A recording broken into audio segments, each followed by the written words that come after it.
ભૂત પ્રેત પણ વાસ કરતો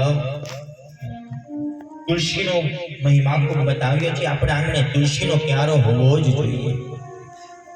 જેના આંગણે તુલસીનો કુંડો ન હોય એનું આંગણ સ્મશાન બરાબર છે। કોકની શવયાત્રા જતી હોય ને અને શવયાત્રા જો કદાચ એમ કહેવામાં આવ્યું છે કે બિલ્લીના વૃક્ષના નીચેથી જો પસાર થઈ જાય એમ કીધું છે કે એ શવયાત્રા પેલા મરનાર વ્યક્તિને સીધું વૈકુંઠ પ્રાપ્ત થાય છે। એટલું મહત્વ એ બિલ્લીના વૃક્ષનું બતાવ્યું છે। બિલ્લીનું વૃક્ષ તોડવું નહીં, કાપવું નહીં। પીપળાનું ઝાડ પણ કાપવું નહીં, ગમે ત્યારે કપાય જ નહીં। એક બિલ્લીનું વૃક્ષ નહીં કાપવું, એક પીપળાનું વૃક્ષ નહીં કાપવું।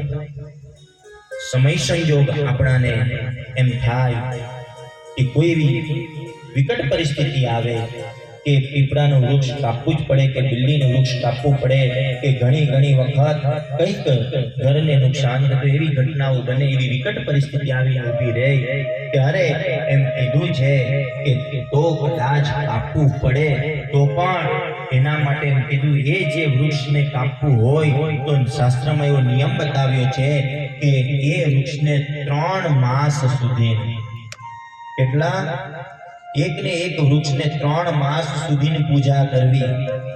3 માસ સુધીની પૂજા કરી એને રોજ દંડવત પ્રણામ કરવા, એને રોજ દીવો કરવો, એને રોજ પુષ્પ વધેરવા, ફૂલ પધરાવા અને ત્યાર પછી રોજ ક્ષમા માંગવી।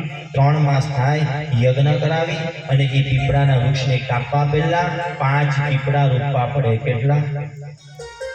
એ 5 પીપળા રોપવા પડે।